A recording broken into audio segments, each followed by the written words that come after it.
Hello and welcome back to some more Mario Kart 8 Deluxe, where last time we played through the Banana Cup on 50cc, and today we'll be playing through the Leaf Cup on 50cc, and we'll be using Cat Peach.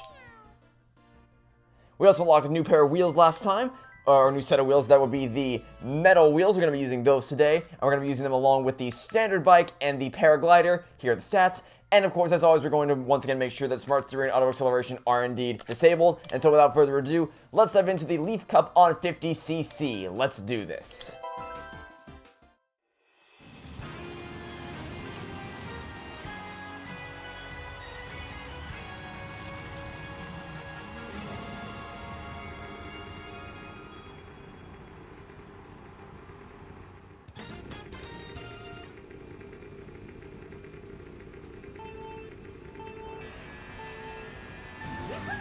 Okay, starting off with Wario Stadium, which just reminds me of Waluigi Stadium from, well, I was gonna say Mario Kart Wii, but I guess that was one of the retro cups, so I don't know which one, I hesitate to say that I think it was from Double Dash. I seem to remember, because it always shows the abbreviation of what platform it was on before the actual course name itself of the retro cups. And I'm pretty sure that it was from, I seem to remember seeing the letter GCN before Wario Stadium. I could be wrong, but I'm pretty sure that's where it came from, is Double Dash. So, yeah, again, that's another game I didn't play. But, yeah, so Waluigi Stadium, and there's Wario Stadium from the DS version, and then there's Waluigi Stadium from Double Dash, so very, very clear parallel there. And honestly, for some reason, when I think of this, of all games, when I play this course, I'm reminded of, because I guess because it makes me think of Wario, because Wario and Waluigi are two characters, so I never really understood what the backstory was, because they don't really get their time to shine. They only ever show up in spin-off games, you know, or I guess spin-off / party games, so like they show up in the Mario Party games and the Mario Kart games, but they haven't made an entrance or made an appearance in any of the mainline games, I think, ever, so I don't get what their backstory is supposed to be. I seem to remember, I think well, obviously not the first time I ever saw them, because the first time I ever saw them was in Mario Kart Wii. And when I was a kid and I played it, I was just like, okay, so this is clearly supposed to be knockoff versions of Mario and Luigi, because, you know, Wario, Waluigi, and all that. But then the next question would be, okay, but, like, why? Are they supposed to be, like, fans of them? Are they supposed to be people who hate them and are jealous of them and they want to, like, do their job better? Are they trying to intimidate them and they're like, haha, I'm making fun of them? I don't get what their backstory. I'm sure there is a backstory. I just don't know what it is. I've never seen it. Their only presence, the first time I saw them was Mario Kart Wii, but the first time that I saw them, I'm like, okay, why are we spending so much time with these characters? Is, I think, in the Mario Tennis game? Not the new one for the Switch, like one of the earlier tennis games. I don't remember the name of it. It was for the Wii. I remember playing, there was this really long opening cutscene featuring Wario and Waluigi, and I don't know, it was weird. I think they entered this, like, this back secret room lab thing. I really do not remember the specifics of it, but I know that that they go off on their own. I think all the other characters are doing their tennis things, and then Wario and Luigi go into secret back room place, and then that leads to something. I don't remember. I know there was a cutscene, something like that, and I think that was supposed to give more development to Wario and Luigi, but I don't remember anything about it. So as far as I'm concerned, they're just knockoff versions of Mario and Luigi. But I'm sure there's a backstory there, like a deeper, more intricate backstory that I'm just not privy to. So, yeah, if anyone knows what their backstory is, you can feel free to let me know in the comments. But as for me, personally, at the moment, as far as I'm aware, they're just knockoff versions of Mario and Luigi. I just don't know what the actual reason is behind it. Anyway, next race.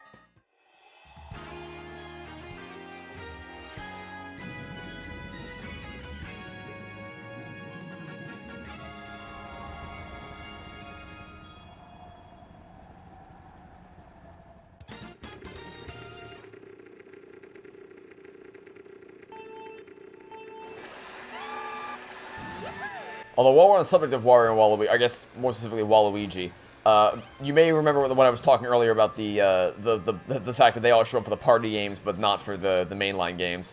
I was very careful to deliberately avoid mentioning Super Smash Bros. In that list of party games, because they don't, Waluigi's not there for that. Wario is. I know Wario's there for Smash Ultimate, but Waluigi's not. And while I personally don't care about that, because I'm not a big Smash fan, 2, I'm not a big Wario or Waluigi fan, so I'm just like, eh. However, it does seem strange that they include Wario but not Waluigi, because I thought the whole point was supposed to be like the opposite of Mario and Luigi as a pair, so you'd think that if they were going to include one, they would include both. It seems a bit strange, but I can totally get why people are like, why isn't Waluigi in the game? But, you know, it's just the amount of outpour I've seen of people like Waluigi in Smash is just insane. For the amount of people who want to see the character in Smash, and I totally get why. I may not personally be invested in it whatsoever, because again, not a big Smash fan, not a big Wario and Luigi fan, but I can totally understand why people are eager to see that character come, and it just seems weird why he hasn't come to Smash yet. Like I said, because Wario's there as well, but Waluigi for some reason is not. And if you're wondering why I'm not a big Smash fan, I really don't. I guess it's just fighting games aren't really my thing. I mean, I played the classic mode for all the characters, not the DLC fighters, I didn't buy the DLC, but for all the main characters as a part of the mainline roster, I did play all their classic modes, and you know, that was kind of fun, but in terms of like going online to play against other people, or just, you know, playing casually in general against the AI, I'm just like, it's just not my kind of game. Playing through the classic mode was fun to do once, and then never do again. I did play the World of Light when it first came out, and there was some fun to be had there, but it wore off kind of quickly, for me at least. And beyond that, I guess it's the other thing is just well, I haven't really played. I played a little bit. I mean, I've played Smash with friends, and there's some fun to be had there. But I mean, it's just like there are other games I'd rather play with my friends. You know, like if I'm gonna play a game with my friends, the first one to come to mind would not be Smash Ultimate. It really was just like, Smash is on the Switch, we've played Mario Kart, we played Mario Party, let's try a round or two of Smash. And I think that's all we played was 1 or 2 rounds of Smash. And really, it was, like, that was just, you know, something to do to pass the time. It wasn't something we were really super eager to do. But, you know, I guess we've had some fun playing Smash over the years, but not a game we regularly come back to play. Yeah, that's my thoughts on Smash, I guess. I played a little bit of Wii U, Smash Wii U, like very, very minuscule amount of Smash Wii U when it came out. Wasn't a big fan. I guess we'll talk a little bit more about this in the next race.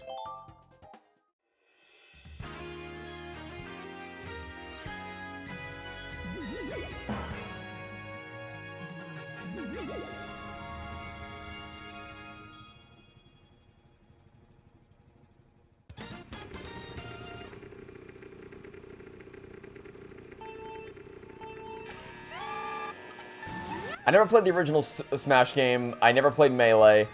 Oh, no, sorry. I did play Melee once. I've played Melee a single time with friends. Like, literally once. I was together with some friends, and we were just playing a bunch of co-op games.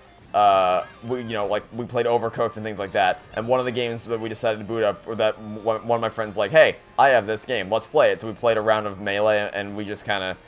We weren't really into it, but so I have played Melee a single time. Brawl, I have also played a single time, because my ex, like years and years and years ago, I think it was probably around the time when the game first came out, I don't know for sure though, my ex, when we were together, she brought over a game called Super Smash Bros. Brawl, and she's like, hey, let's play it together, and I'm like, okay, well, I like playing games, let's see how this goes, and we play the Subspace Emissary, by which I mean we played like the first 10, maybe 20 minutes of it, and I just could not get into it at all. I wasn't really a fan of the more gritty art style, because I recognized the characters, or at least I recognized the Mario characters. I wasn't really a fan of the more gritty art style, but that's more of a subjective thing. It's like, you know, do you like the art style or not?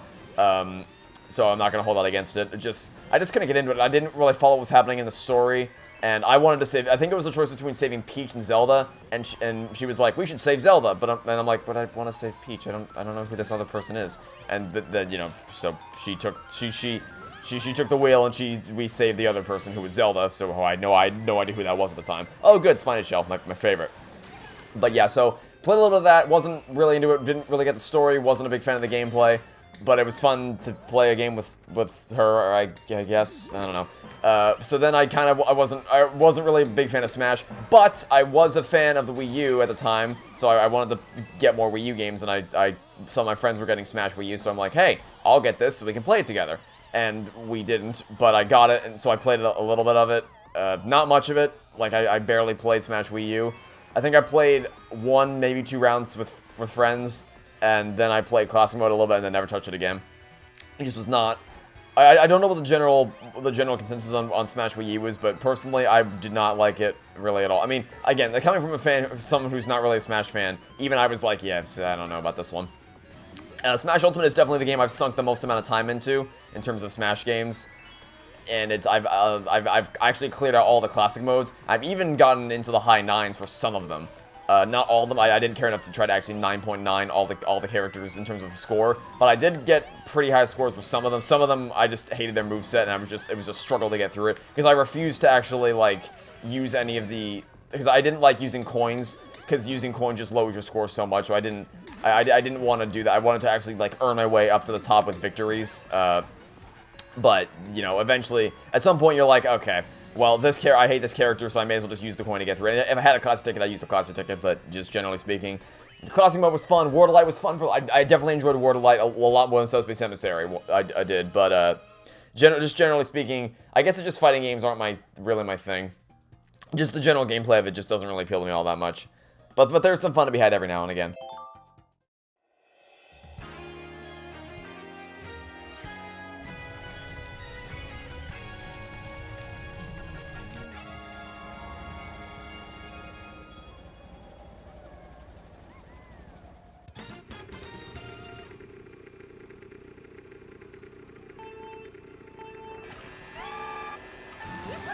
So this is the course that I mentioned in the first episode when I was talking about how, with Spiny Shells, what you can do is actually, I'm going to go this way, because I kind of want to show off all the routes. I'm going to take the slowest route first, because it's 50cc and it's baby easy, so I may as well take the least optimal route to show it off while we're still in early stages of this LP.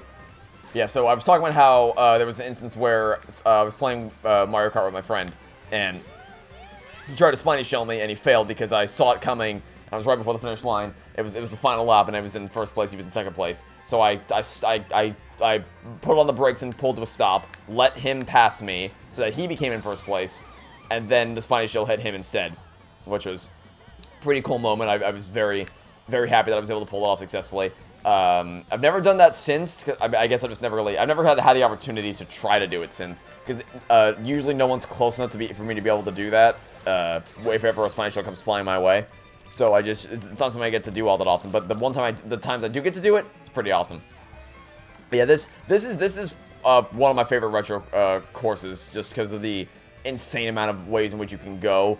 Like there's so many. I mean, obviously, if you're doing time trials or playing online, you kind of take the same route every time because you want to try to stay to the optimal racing line as much as possible. But in Grand Prix, you have a lot more freedom to kind of explore the level and go all the different ways you want to go to kind of explore. And there's a couple, there's a lot of different ways you can go, like I said, but I think some people can't even really agree on what the most optimal racing line is, because some people stay left all the way, some people take the first right and then the second left, and then I think that cuts you right under the bridge. I'll take that route next time to show what I'm talking about. Cut you right into the bridge, and then that gets you on course, because the goal is to try to get past the labyrinth as fast as possible. And there's a lot of different ways you can go. The slowest route, by far, is the way Roy's going right now, where you go all the way to the right-hand side, get in the cannon, and launch yourself across, because you're going all the way to the right when you have to go to the left to leave, and then you're jumping across. Like it's like you're going backwards, and then you're getting in a cannon to launch yourself forward. So you're just losing time is what you're doing. So that's the least optimal route to go. But some people, when you're doing time trials here, some people like to stay all the way to the... Oh, okay, well, hold on. There's a Spiny Shell on my way. Some people like to stay all the way to the left right there. Like staying all the way along the bridge path, but I think I like to do right and then left and then left, and then this is also pretty fast route. I think I've found that this route's a little bit faster than staying all the way to the left. I think it varies though, because like some, obviously, depending on car builds and external forces such as shells and bananas. But I think on a neutral run where, like, you know, discounting any other factors, and so long as all else is held constant, I believe that they're pretty close. I think the route where you go right, left, left is a little bit faster, but it could vary. I'm not sure though. I'm not an expert on time trial, speed running, Mario Kart games and all that, so I don't know for sure. But I'm pretty sure that, based on my experience anyway, that going right, left, left is a little bit faster than going left, left, left. But I guess it depends. I guess it depends on a lot of different factors. But either way, no matter which way you go, they're still both lightning fast. Those are still the two fastest ways to go. And I'll try to show off a few more of the routes the further we go throughout the series. But that is the Leaf Cup done. So now let's go ahead and view the results.